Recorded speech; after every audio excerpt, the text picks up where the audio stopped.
lovers, and welcome to this very special video that I have been planning to do for some time. It's about a very special project.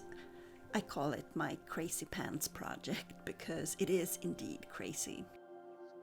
This is a journal dedicated entirely to one book. You're probably going to wonder what book it is that warrants this kind of attention, so let's get that over with.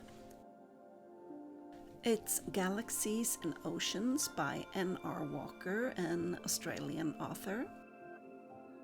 It's a very special book to me. I love it. It's a contemporary romance set on Kangaroo Island, an island in South Australia. It's all centered around a lighthouse.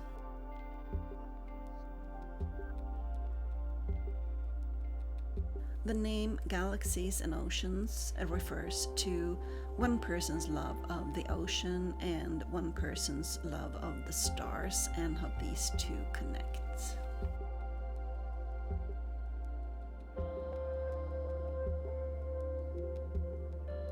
This journal is from last December's subscription box from Archer and Olive. It's a beautiful journal. It has this glittery soft cover with the sun, moon and stars design on the front. I wasn't sure what to do with it when I got it in the box, but it reminded me of Galaxies and Oceans. The subscription box also included these Galaxy washi tapes that also fit the book and made me think of it. So the idea for this crazy project kind of slowly took shape in my mind. The thing about this book is I feel I can never do it justice with just one regular spread in my reading journal. I have done 3 spreads about it in the past, but it still doesn't feel like it's enough for me to properly memorialize this book. So I had the idea to dedicate this journal entirely to Galaxies and Oceans. I wasn't sure at first of how to go about it. I couldn't find any inspiration or anyone who had done something similar. At first I thought, well, I'll do some spreads about the characters and the author and the narrator, and then one spread summarizing each chapter. But the book only has 18 chapters, which means most of the journal would go unused. This is why I call it my Crazy Pants project. I thought, I'll just start writing and add images and drawings and see where it goes. Then I just kept writing, and what it ended up being is pretty much an illustrated edition of the novel. Let's dive into it. Here we have the title page. The cover has this beautiful moon face pattern in gold, so I didn't want to cover it up too much. I just added a little bit of decoration here. At first I stamped my name here, as I usually do, but it didn't feel right to have the journal belong to me. So I decided to dedicate it to the 2 main characters, Patrick and Aubrey, instead.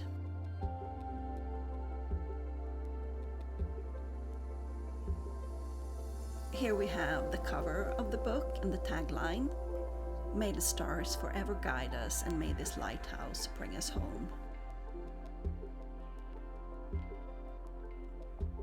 Here is a spread introducing the main characters and the plot.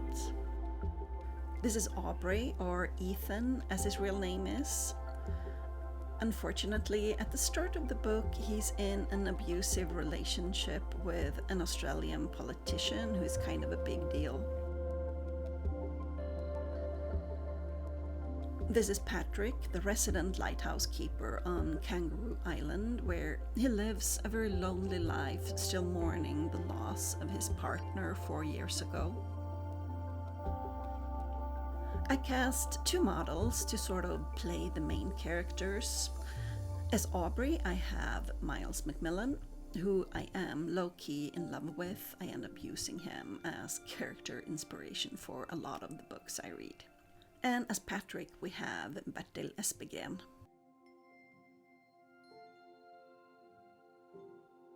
This is the German cover of the book, which I also wanted to include. It's beautiful, and the illustration of the main characters is pretty spot on.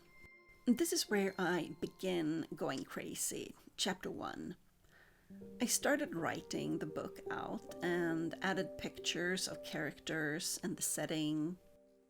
Chapter 1 starts in Brindabella Valley National Park in Canberra, where Ethan has been dumped by his boyfriend in this remote forest cabin.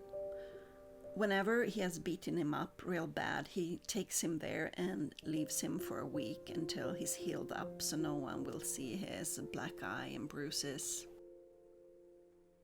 A bushfire starts raging through the national park where Ethan is stuck with no means of getting out. He has a choice between staying put and waiting for the fire to reach the cabin and consume him, or to escape. He decides he doesn't want to die, no matter how bad his life is. He wants to fly free, so I use this paper to illustrate his choice to put an end to his old life of abuse and escape.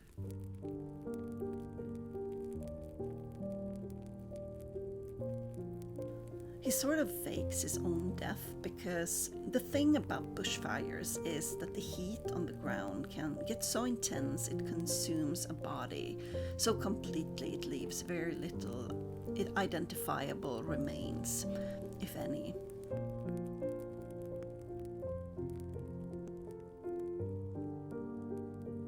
I'm continuing the bushfire theme by using a warm color palette and adding some burned paper.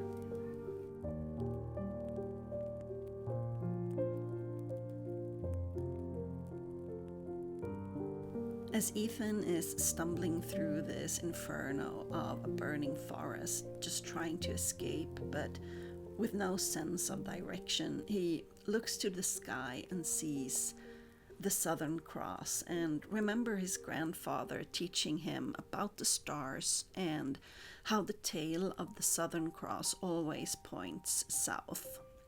If he's ever lost, he just needs to follow the Southern Cross. So he does and just keeps going south and eventually gets out.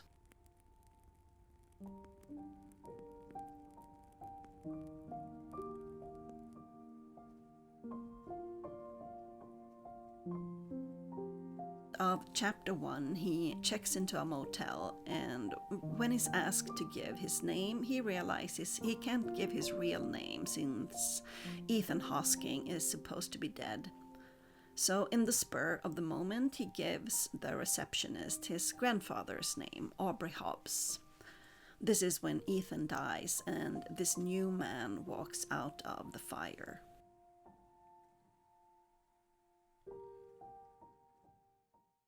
Chapter 2 picks up 6 months later on Kangaroo Island. It's winter, which is cold and rugged on the island, so here I'm using a cooler palette to illustrate it.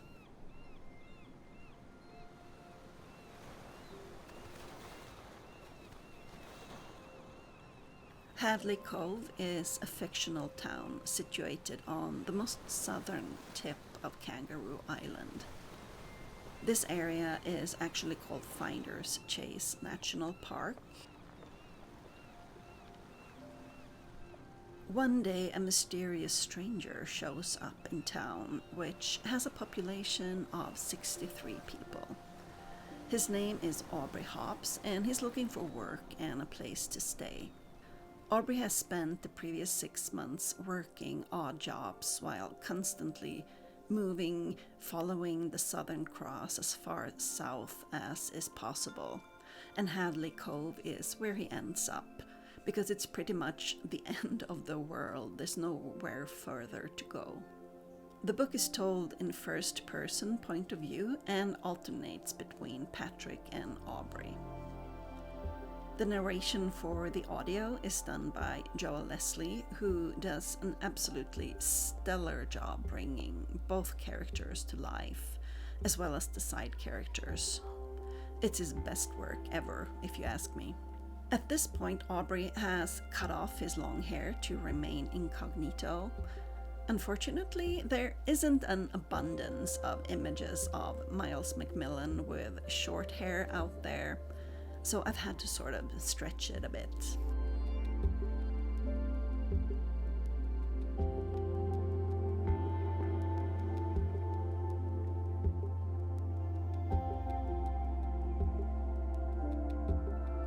I'm continuing to add pictures from Kangaroo Island and of Australian small towns to represent the fictional Hadley Cove, and of the side characters, of which there aren't a lot, but I think they deserve to be represented. Aubrey kind of reminds Patrick of himself when he first arrived in Hadley, and he starts seeking Aubrey out and helping him with little things, like getting proper clothes for the cold, windy weather, and inviting him on little excursions to see the wildlife, the penguins and seals along the coast, and to dinner. The first half of the book is about the two of them slowly beginning to approach each other, striking up a wary friendship and gradually opening up to each other. None of them are really ready to completely open up to a new relationship at this point, but there is some careful mutual attraction going on between them as they grow closer. And you know what? Sometimes this happens and you just have to accept it and make it work and move on. Aubrey, of course, can't tell Patrick anything about himself other than that he's come to Hadley to get away from something and look for a new beginning. And Patrick accepts this and doesn't push or poke into his past. Sometime around here, I began realizing, okay, this is taking up a lot more space than I anticipated because I didn't plan it very well. And that this journal wouldn't be enough to contain the whole novel if I kept going the way I had been so far. So I started decreasing the number of images or printing them small, and compressing the writing as much as possible, even excluding smaller parts and sentences here and there.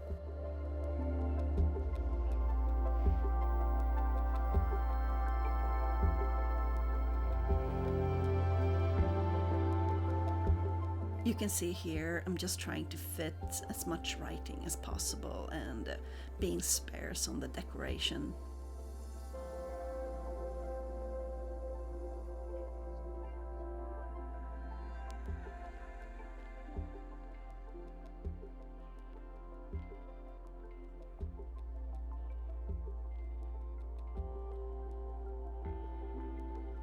This is the French cover of the novel. I wanted to include it as well because it's so gorgeous and has a great model of Patrick. It really looks like you imagine him.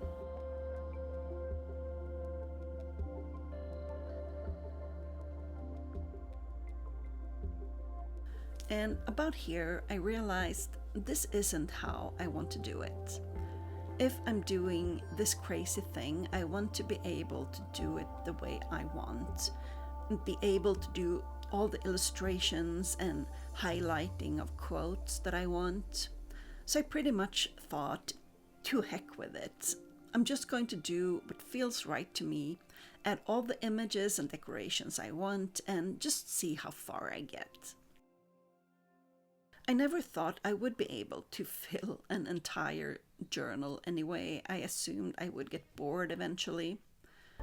So I figured I'd just keep going, and if I reach the end of it, I'll just get another journal.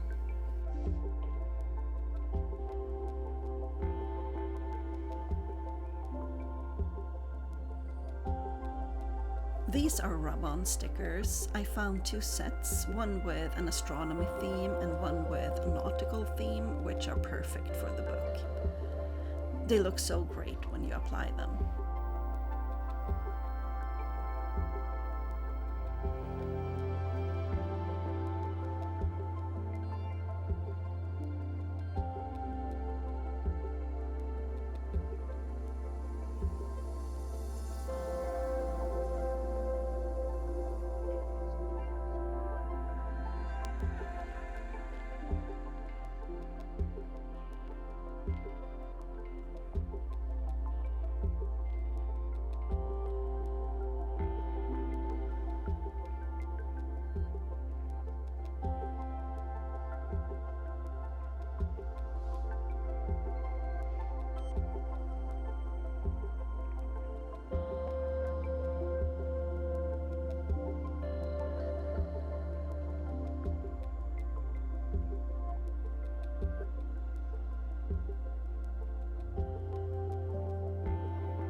The infamous pink sock.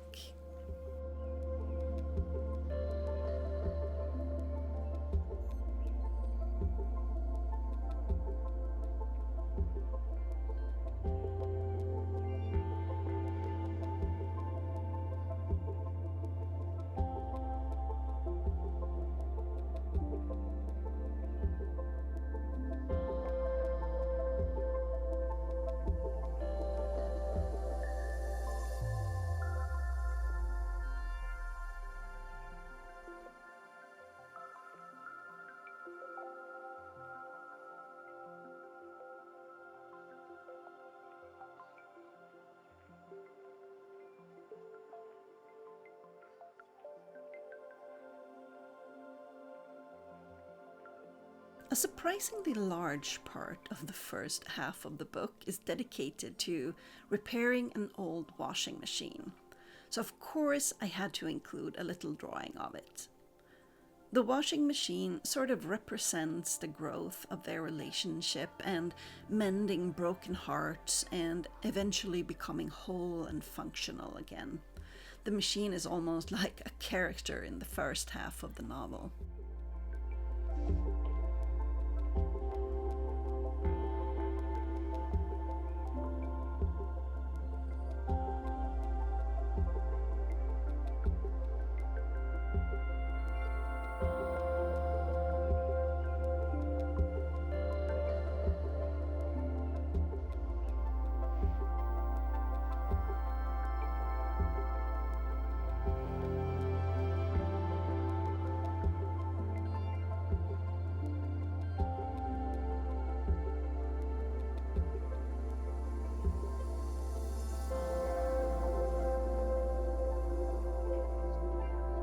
This is the end of the first half of the novel.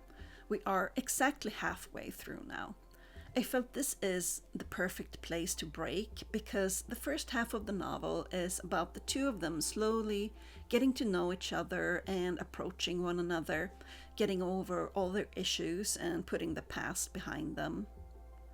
It's at this point their relationship changes into a romantic one. So this was the perfect way to end the first journal. I've already started on journal number 2 and made quite some progress with the second half of Galaxies and Oceans. I feel confident now that I will finish putting the entire novel down in my journals, creating this handwritten, illustrated edition of the book. I will of course be back with another video when the second journal is all finished, so you can be part of this crazy project of mine. That's it for now. Thank you for watching.